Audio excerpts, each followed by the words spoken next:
Kapan kiamat itu akan datang? Ini rahasia Allah. Banyak hadis-hadis yang menjelaskan ciri atau tanda-tanda datangnya kiamat. Nah, kalau sudah bicara soal tanda kiamat itu ada dua. Pertama yang disebut alamatus sughra, tanda-tanda kecil. Ini waktunya masih ada tenggang. Ada yang dinamakan alamatul kubra, tanda-tanda besar. Artinya kiamat sudah diambang pintu. Apa tanda-tanda kecil dari datangnya hari kiamat itu? Misalnya kata Nabi, apabila ilmu sudah diangkat oleh Allah. Artinya apabila ulama sudah banyak wafat, minat orang belajar agama berkurang, lalu kebodohan nampak merajalela di mana-mana, zina dikerjakan secara terbuka, minuman-minuman keras jadi kebanggaan, itu termasuk di antara tanda-tanda kecil terjadinya hari kiamat. Apalagi misalnya iza waladatil ammatu rabbataha, apabila budak sudah melahirkan tuan. Apa maksudnya? Ada yang mentafsirkan apabila anak sudah bisa membudaki orang tuanya. Orang tua yang melahirkan dia, yang membesarkan dia, demi setelah si anak besar jadi orang berpangkat, bertitel, berharta, berkedudukan, jadilah orang tua itu budaknya. Sehingga sering dibilang kalau orang tua kaya, anak jadi raja. Tapi kalau anak yang kaya, orang tua sering jadi budak. Apalagi munculnya fitnah yang bergelombang, timbul perang antara dua bangsa yang besar, waktu berjalan terasa sangat pendek sekali. Itu merupakan tanda di antara tanda-tanda kiamat. Termasuk di dalamnya sulit membedakan mana laki, mana perempuan. Ini termasuk tanda-tanda kecil.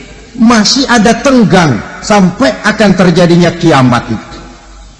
Nah, yang dimaksud dengan tanda-tanda besar, ini tanda besar artinya kiamat sudah diambang pintu. Pertama, matahari terbit dari sebelah barat. Apabila matahari sudah terbit dari arah sebelah barat, tertutuplah sudah pintu taubat. Bersabda Nabi kita, tidak akan datang hari kiamat sampai matahari terbit dari arah sebelah barat.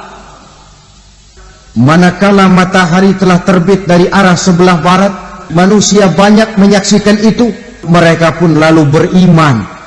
Yang tadinya kafir, yang tadinya ingkar, yang tadinya membangkang, setelah melihat matahari terbit dari sebelah barat, buru-buru beriman, berlomba-lomba mengucap dua kalimat syahadat. Tapi apa yang terjadi? Kata Nabi, hari itu adalah hari yang iman sudah tidak berguna lagi bagi seseorang apabila sebelumnya memang dia tidak pernah beriman, atau beriman tetapi tidak pernah melakukan kebajikan di dalam keimanannya itu. Hari yang sudah kasib, hari yang sudah terlambat, beriman tidak akan ada gunanya lagi. Kalau dua hal itu sudah terwujud, nafas sudah sampai di kerongkongan, atau matahari sudah terbit dari arah sebelah barat, tertutuplah sudah pintu taubat. Tak ada lagi gunanya pangkat, jabatan, harta, bahkan beriman pun dalam suasana macam itu sudah terlambat. Matahari terbit dari arah sebelah barat, itu tanda besar, artinya kiamat sudah diambang pintu. Lalu apalagi tanda besar? Munculnya Dajjal. Dajjal artinya pendusta-pendusta yang menyesatkan manusia. Ada dua macam Dajjal, saudara. Ada Dajjal kecil. Kalau ini sejak zaman Rasulullah sudah ada itu. Tiap zaman ada. Dajjal-Dajjal kelas teri. Kerjanya mendustakan manusia, menyesatkan manusia, memalingkan manusia dari jalan yang benar dan diridhoi oleh Allah Subhanahu wa ta'ala. Adapun yang merupakan tanda besar dari datangnya kiamat, dajjal-dajjal kelas kakap, pembohong-pembohong besar yang menyesatkan masyarakat manusia berpaling dari jalan Allah mengikuti jalan mereka. Apa sih ciri dajjal itu? Kata Nabi dalam hadis Bukhari Muslim, sesungguhnya yang namanya dajjal itu satu saat akan muncul mendekati hari kiamat. Si dajjal ini membawa air dan juga membawa api, dua simbol. Di tangan yang satu dia bawa air, di tangan yang satu dia bawa api. Adapun yang orang banyak lihat air, hakikatnya adalah api. Yang dilihat api, hakikatnya adalah air. Oleh sebab itu, kalau api yang ditawarkan, ambillah air. Kalau air yang ditawarkan, pilihlah api. Maksudnya apa ini? Ini bahasa simbol, saudara-saudara. Dajjal bicaranya seolah-olah untuk kepentingan manusia, menawarkan surga. Surga yang dia tawarkan hakikatnya neraka. Bicaranya seolah-olah untuk kepentingan manusia, tetapi sebenarnya menjerumuskan manusia. Menawarkan air, tapi sebenarnya api. Menawarkan api, tapi hakikatnya air. Surga yang dicanangkan dajjal, hakikatnya neraka. Neraka yang digambarkan dajjal, pada dasarnya adalah surga. Jadi memutarbalikkan fakta itu kerjaan dajjal. Yang hak jadi batil, yang batil dibilang hak, yang benar jadi salah, yang salah malah jadi benar. Tuntunan disuruh jadi tontonan, tontonan malah menjadi tuntunan. Itu pekerjaan dajjal profesinya. Jadi setelah muncul dajjal, timbul kekacauan-kekacauan di masyarakat. Banyak yang terpengaruh, terpedaya dan terpesona. Termasuk mereka yang memproklamirkan diri jadi nabi, mereka yang memproklamirkan diri jadi rasul di zaman sesudah Rasulullah wafat, itu adalah dajjal-dajjal. Maka saya ingatkan, kalau di zaman kita sekarang ini ada orang ngaku jadi nabi, ada orang ngaku jadi rasul, biar bahasa Arabnya kental, Quran hafal, hadis ribuan hadis hafal, biar pakai serban sampai menyengser ke tanah, bahasa Arabnya fasih, tapi dia mengaku jadi nabi, jadi rasul, kita umat Islam wajib tidak percaya. Wajib untuk tidak percaya. Itulah dajjal-dajjal zaman kita sekarang ini. Tidak mustahil mereka datang mempengaruhi orang-orang awam supaya berpaling dari Rasulullah, mengikuti mereka. Nah, di akhir zaman nanti, mendekati hari kiamat, dajjal ini muncul, dajjal kelas kakap, menyesatkan masyarakat manusia untuk berpaling dari Islam, mengikuti seruan mereka. Apalagi di antara datangnya kiamat itu, tanda yang besar itu, turunnya Nabiullah Isa Al-Masih, putra Maryam. Menurut berbagai hadis yang sahih, Nabi Isa Al-Masih nanti akan turun lagi, tidak membawa risalah yang baru, tapi meluruskan risalah Islam ini yang telah banyak ditinggalkan oleh masyarakat. Bahkan ada hadis menjelaskan beliau akan membunuh Nabi, mematahkan kayu-kayu salib, lalu melaksanakan haji dan umrah mengikuti syariat Nabi Muhammad, bukan membawa agama baru, menjadi semacam mujaddid, reformer, menyelamatkan manusia dari bisikan dajjal. Bahkan ada riwayat yang menjelaskan bahwa Nabi Isa berhasil mengalahkan dajjal, mengembalikan masyarakat manusia kembali kepada ajaran Islam yang datang dari Allah, dibawa oleh Rasulullah Sallallahu Alaihi Wasallam. Dengan kata lain, turunnya Nabi Isa bukan sebagai Nabi dan Rasul baru, tetapi mengikuti syariat Nabi kita Muhammad Sallallahu Alaihi Wasallam. Saudara hadirin, ibu-ibu hadirat yang saya hormati, kemudian apalagi di antara tanda-tanda besar akan datangnya kiamat itu keluarnya asap atau awan. Kata Nabi, di antara tanda-tanda kiamat munculnya awan atau asap yang memenuhi antara langit dan bumi. Ini pun diperkuat dalam surah Ad-Dukhan ayat 10. Bagi orang-orang yang beriman, mereka biasa-biasa saja. Tapi bagi orang kufur, datangnya asap dan awan ini merupakan azab yang kelewat pedih. Lalu saat mendekati hari kiamat, apalagi tandanya? Setelah Nabi Isa wafat, pada saat turunnya yang kedua kali, lalu Allah meniupkan angin sejuk. Semua orang-orang beriman, orang-orang baik wafat, sehingga penghuni bumi ini cuma tinggal lagi terdiri dari orang-orang kafir. Tidak ada lagi di bumi ini yang bisa mengucapkan Allah.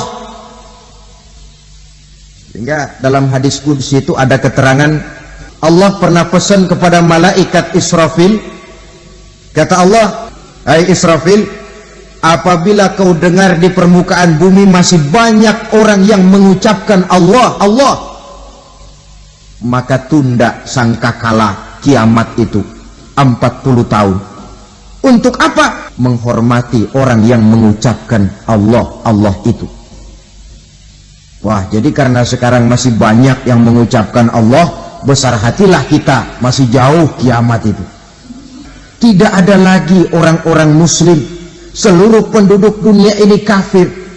Lalu terciptalah struktur sosial yang berlandaskan prinsip hidup semau gue. Bakal terjadilah prinsip di mana yang kaya menyantap yang miskin, yang kuat menindas yang lemah. Hidup sudah bagaikan di rimba belantara, berlaku hukum rimba. Siapa yang kuat dia yang menang, siapa yang lemah menjadi mangsa. Timbul kekacauan, maksiat merajalela, munkarat menjadi-jadi, sehingga isi bumi ini penuh dengan segala macam perbuatan dosa. Tidak ada perlunya lagi alam diperpanjang temponya. Datang saat yang sudah dijanjikan oleh Allah Azza wa Jalla, maka terjadilah yang disebut kiamat kubra, kiamat besar, kiamat hancur-hancuran. Bagaimana kejadian ini dimulai? Dalam surah Az-Zumar ayat 68, Allah Subhanahu wa taala berfirman, maka manakala ditiuplah sangkakala, terkejutlah seluruh yang ada di langit dan seluruh yang ada di bumi. Bila saat kiamat datang, Allah perintah malaikat Israfil, Israfil, tiup sangkakalamu. Ditiuplah sangkakala oleh malaikat Israfil. Yang akibat daripada tiupan itu, seluruh yang ada di langit, seluruh yang ada di permukaan bumi terkejut. Yang ada di langit siapa? Malaikat kan. Bayangin aja kalau malaikat kaget, apalagi kita. Terkejut seluruh makhluk yang ada di bumi, yang ada di langit mendengar suara sangkakala itu. Bunyinya tidak sanggup kita bayangkan dahsyatnya. Ledakan nuklir, ledakan neutron, belum apa-apa ketimbang bunyi sangkakala malaikat Israfil ini. Nah, lalu mendengar bunyi sangkakala ini, gemparlah makhluk, kacaulah alam. Bumi gempa, planet-planet bertabrakan, gunung meletus, air laut tumpah ke darat, angin topan bertiup, halilintar menyambar. Lalu semua yang bernama hidup mati total, mati bareng tanpa persiapan. La haula wala quwata illa billah. Ngeri, gak bisa kita bayangkan macam apa suasana seperti itu. Allah saja banyak memberikan gambaran, misalnya Al-Qari'ah, wa mal qari'ah, wa ma adraka mal qari'ah. Kejadian yang menggemparkan. Tahukah kamu apa kejadian yang menggemparkan itu? yauma yakunun nasu kal farasil mabsus wa takunul jibalu kal ihnil manfus. Pada saat itu manusia berterbangan bagai kupu-kupu, gunung berterbangan seperti kapas ditiup angin. Gunung saja macam kapas, konon lagi manusia. Kematian total, mulai semut sampai gajah mati, jin mati, iblis mati, malaikat mati. Malaikat saja mati. Kematian total yang tanpa persiapan. Orang bilang, Pak, kalau mati bareng begitu yang repot malaikat maut dong ya, cabut sana cabut sini. Itu kalau menurut logika kita, mestinya begitu menurut logika. Tapi logika juga yang bilang nggak perlu serepot itu. Sebab untuk mematikan listrik di wilayah DKI, di wilayah Jakarta, nggak perlu tiap rumah didatengin matiin ya lama. Cukup dari kantor pusatnya saja PLN, tekan satu tombol, gelaplah seluruh Jakarta. Kematian total.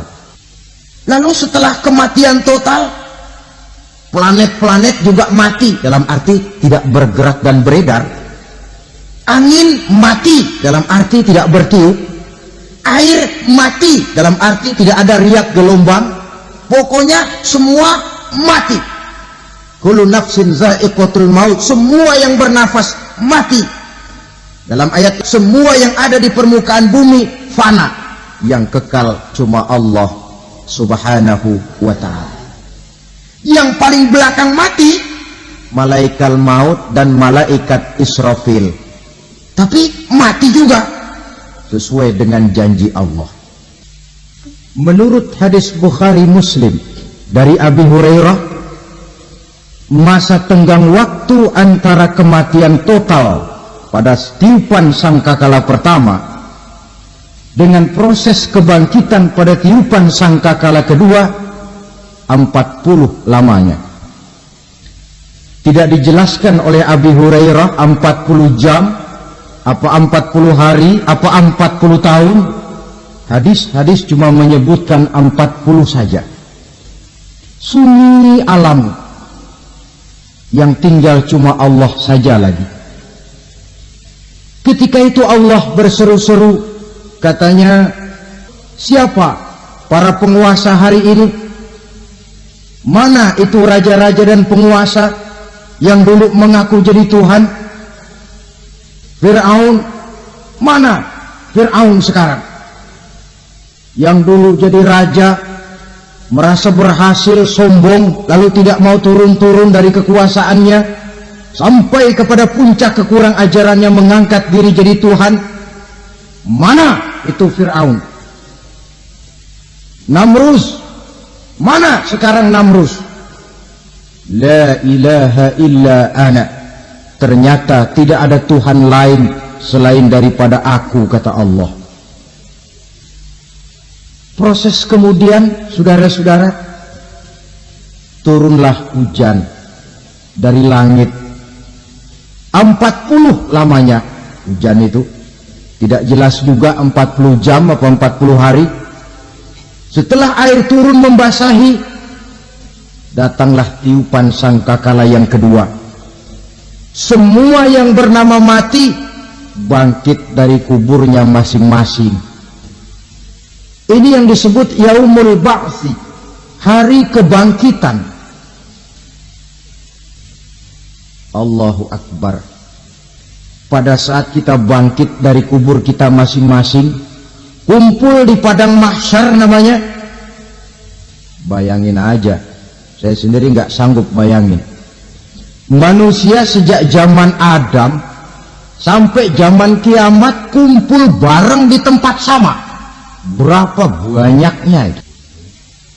Dan yang luar biasa menurut satu riwayat, pada saat bangkit itu, Masya Allah, roman muka kita berubah,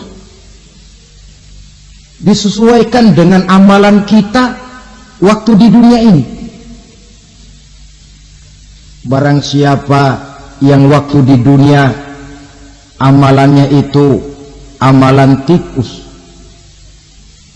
di akhirat nanti dia bangkit dari kubur mukanya seperti muka tikus. Gagah betul badannya, tapi mukanya seperti tikus. Kenapa? Amalannya waktu di dunia seperti amalan tikus. Apa amalan tikus itu? Suka ngegeragoti barang yang sudah disimpan rapi-rapi. Orang sudah simpan uang rapi-rapi, simpan perhiasan rapi-rapi, digeragoti oleh tikus. Maling-maling, pencoleng-pencoleng, koruptor-koruptor.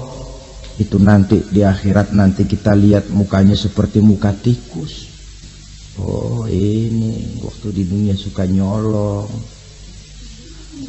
hanya seperti muka tikus. Berkumpul di padang mahsyar, tiap orang sibuk dengan persoalannya masing-masing. Matahari waktu itu didekatkan oleh Allah, panas luar biasa. Ada yang saking panasnya itu mencucurkan peluh keringat sampai sebatas mata kakinya. Ada yang keringatnya sampai sedengkulnya, ada yang keringatnya sampai sepusatnya, ada yang keringatnya mengalir sampai sebahunya, ada yang kelelap oleh keringatnya sendiri, sementara orang di sampingnya nggak apa-apa. Bergantung lagi amalan dia waktu di dunia ini. Saudara-saudara, sebagian orang dalam kepanikan padang mahsyar berombong-rombong datang mereka menghadap Nabi Adam. Ya Adam, anta abal bashar. Hai Adam, Tuhan adalah bapak moyang manusia. Kami sebentar lagi akan disidang, dimintakan pertanggungan jawab. Tolonglah kami, hai Adam. Kata Nabi Adam, jangankan nolongin sampean, saya sendiri tanggung jawab di hadapan Allah. Ketika dulu tidak boleh makan khuldi, saya serobot. Sudahlah, urus diri masing-masing saja, nafsi-nafsi. Begitu kata Nabi Nuh, begitu kata Nabi Ibrahim. Tiap orang bertanggung jawab sendiri-sendiri. Ketika itulah saudara-saudara, nikmatnya menjadi umat Nabi besar Muhammad sallallahu alaihi wasallam. Sebab apa? Walaupun menurut abjad kita ini umat paling belakang, kan paling belakang kita ini toh, karena Nabi Muhammad adalah Nabi akhir, tapi akan dihisap lebih dulu, lewat di atas sirat lebih dulu, masuk surga lebih dahulu ketimbang umat-umat belakangan. Ketika Rasul mendekati ajal, beliau tanyakan itu kepada malaikat Jibril. Malaikat Jibril berkata, Muhammad jangan khawatir, Allah sudah berjanji surga aku haramkan buat seluruh nabi kecuali kalau engkau Muhammad sudah masuk ke dalamnya, dan surga aku haramkan buat seluruh umat kecuali kalau umatmu Muhammad sudah masuk ke dalamnya. Logikanya, walaupun menurut abjad kita umat paling belakang, bakal dihisab paling dulu, lewat di atas sirat paling dulu, masuk surga paling dulu, kalau mampir ke neraka juga paling ya resiko. Setelah masa kebangkitan itu jangan dikira begitu bangkit langsung diperiksa, masih menunggu menanti ribuan tahun perhitungan padang mahsyar untuk sampai kepada proses yang disebut yaumul hisab, hari perhitungan. Seorang demi seorang bakal dipanggil. Bayangkan saja, kita se-RT saja di absen, kadang-kadang perlu waktu lama. Ini manusia sejak zaman Nabi Adam sampai datang hari kiamat, satu demi satu disidang di hadapan Qadhi Rabbul Jalil. Status sosial copot sudah waktu itu. Yang pernah jadi hartawan di situ tidak lagi kelihatan kehartawanannya. Yang pernah jadi jenderal tidak lagi dipanggil jenderalnya. Yang ustadz tidak lagi dipanggil al-mukarramnya. Seluruh status sosial selesai. Dipanggillah kita seorang demi seorang menghadap Qadhi Rabbul Jalil. Bagaimana proses penghisaban itu?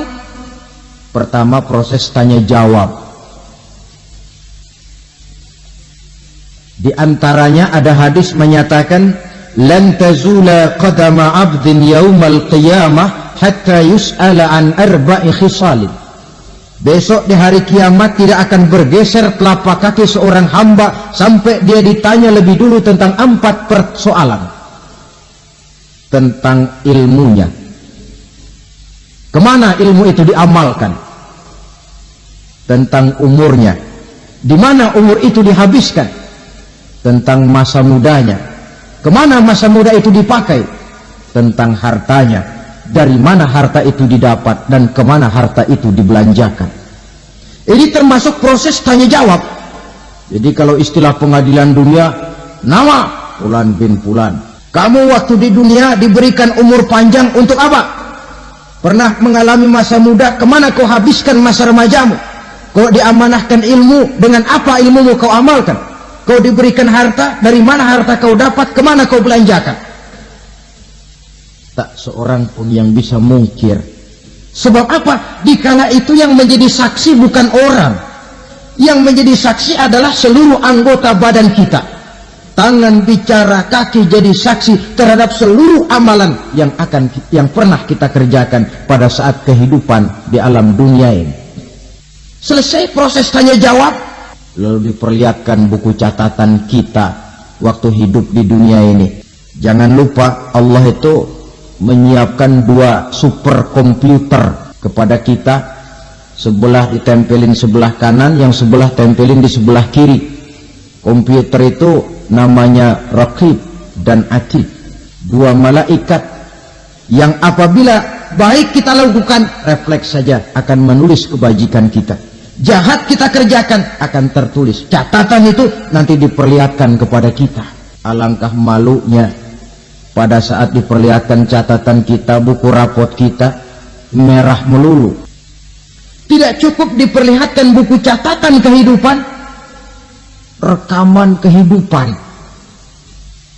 Rekaman kehidupan kita secara utuh sejak terlahir sampai ajal datang merenggut nyawa. Barangkali mirip dengan video sekarang ini, di mana terekam dengan baik seluruh kegiatan kita, sejak yang sekecil-kecilnya sampai kepada yang sebesar-besarnya.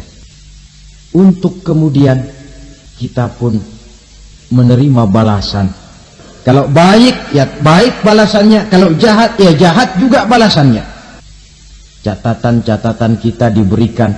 Kalau banyak kebajikannya, diberikan di tangan kanan dengan cara yang halus.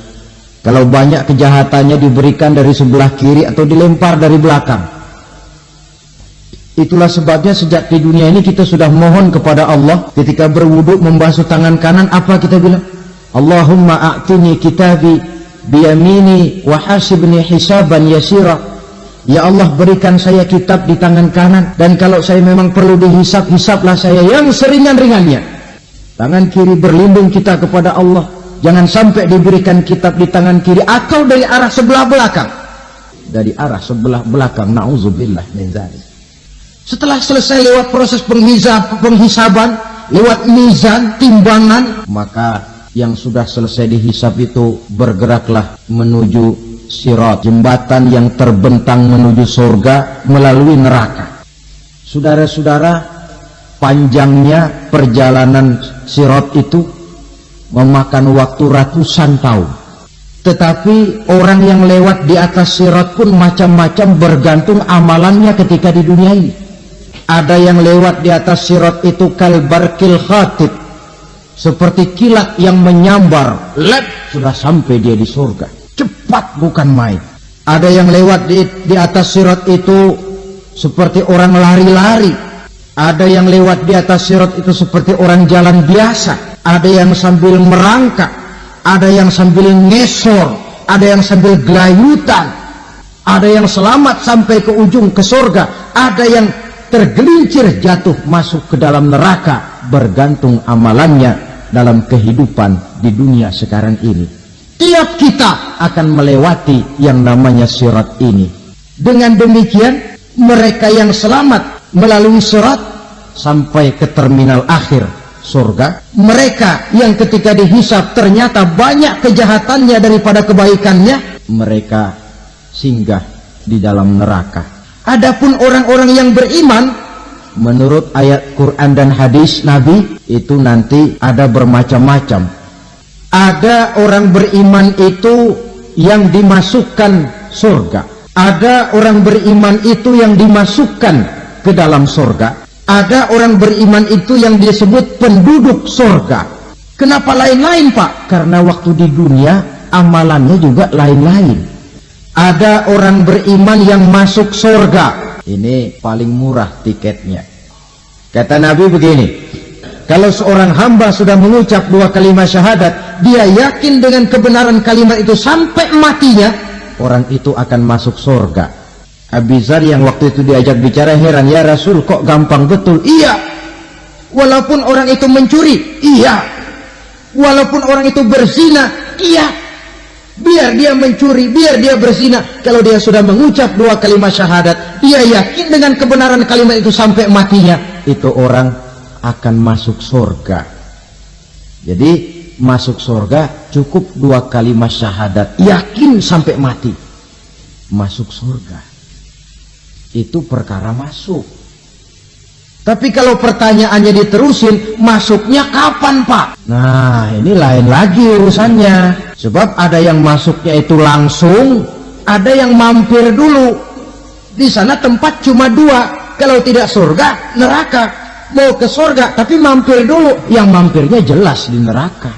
Kenapa? Dalam hadis qudsi ada riwayat, nanti itu di akhirat, setelah Allah selesai mengatur penduduk surga, masuk surga, yang neraka, masuk neraka, Allah berkata kepada malaikat Malik, malaikat Malik, labaik ya Allah. Itu bajingan-bajingan tengik, manusia-manusia durjana, yang waktu di dunia tidak mau sujud, jauh dari ulama, gemar melakukan yang munkarat dan maksiat, hidup di tengah masyarakat selalu jadi bibit keonaran, kufur, sudah masuk neraka semua. Sudah ya Allah. Nah, kalau sudah, coba sekarang kamu masuk, Malik. Saya, iya, masuk neraka. Mau apa ya Allah? Kata Allah, kau masuk neraka, cari di dalam neraka orang-orang yang ada imannya walaupun kecil sebesar biji zarah, angkat mereka keluar.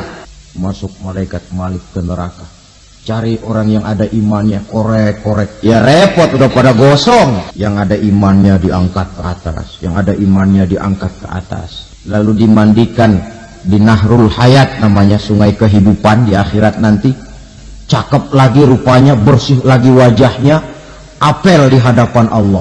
Kata Allah, bagaimana mas, kapok nggak sampean? Kapok ya Allah. Nah, kalau kapok, idhab fadkhulil jannah, pergi masuk surga sana. Berangkat mereka ke surga, ketemu sama teman-temannya yang udah sampai lebih dulu, yang nggak pakai mampir lagi. Terjadi dialog. Kata teman-temannya yang udah pada nyampe duluan, mas, iya, emang baru sampai? Saya baru sampai. Memang mampir di mana dulu mas? Kita sudah lama sampai di surga. Saudara buka surah Al-Muddatsir ayat 34-35. Kenapa kamu mampir di neraka Sakor? Mereka menjawab, kami mampir di neraka Sakor mas, gara-gara dulunya kami waktu di dunia tidak pernah sholat. Tidak pernah sholat? Tidak pernah. Kan rumahnya dekat masjid. Sholat mah enggak saya. Enggak pernah ngasih makan fakir miskin, tidak pernah hadir di majelis taklim, pendeknya tidak pernah melakukan kebajikan. Maka saya pun mampir di neraka Sakor. Untung betul saya punya iman mas, sedikit. Waktu hidup di dunia dulu saya pernah mengucap 2 kalimat syahadat, sekali-kalinya waktu mau kawin. Masya Allah, untung saja kawin. Kalau nggak kawin, polos. Itu juga pengulu sudah setengah mati ngajarin asyhadu alla asyhadu an. Ini namanya masuk surga, ada mampir dulu. Ada pula orang mukmin itu yang dimasukkan surga. Namanya dimasukkan kan terima beres. Saya masuk ke rumah, jalan sendiri, cari tempat sendiri. Saya dimasukkan ke dalam rumah, terima beres, pokok ada di dalam, itu dimasukkan namanya. Nggak pakai mampir. Tapi tentu tiketnya lebih mahal ketimbang yang pertama tadi. Apa kata Allah? Sesungguhnya orang-orang yang beriman, kemudian beramal soleh, kami hapuskan segala dosa dan kesalahannya, kami masukkan mereka ke dalam surga. Lihat ayatnya. Allah yang memasukkan, kita yang dimasukkan. Tidak pakai transit, tidak usah mampir. Cuma tidak cukup syahadat, tidak cukup amanu, tapi diiringi dengan wa amilus shalih. Iman, amal. Tidak cukup syahadat, lalu dibuktikan dia sholat, dia zakat, puasa, lalu dia melakukan berbagai macam kebajikan. Ini yang menyebabkan dia tidak pakai mampir di tempat yang bernama Sakor. Lalu ada pula orang mukmin itu yang disebut penduduk sorga. Wah, ini sudah VIP ini. Ashabul jannah, penduduk sorga. Siapa mereka? Kata Allah, sesungguhnya orang-orang yang beriman lalu istiqamah, tetap dalam melaksanakan perintah Allah, tidak goyah, tidak labil, tapi stabil, istiqamah. Mereka tidak takut dan tidak bersedih hati. Merekalah penduduk sorga. Iman, istiqamah. Tidak punya duit, sembahyang. Banyak duit, sembahyang. Miskin, sembahyang. Kaya, tetap sembahyang. Istiqamah. Kadang orang kalau susah rajin ke masjid, banyak duitnya ngelihat masjid melengos. Itu yang dibilang waktu miskin hamba Allah, setelah kaya jadi hamba harta. Bergeser, tidak ada nilai istiqomahnya.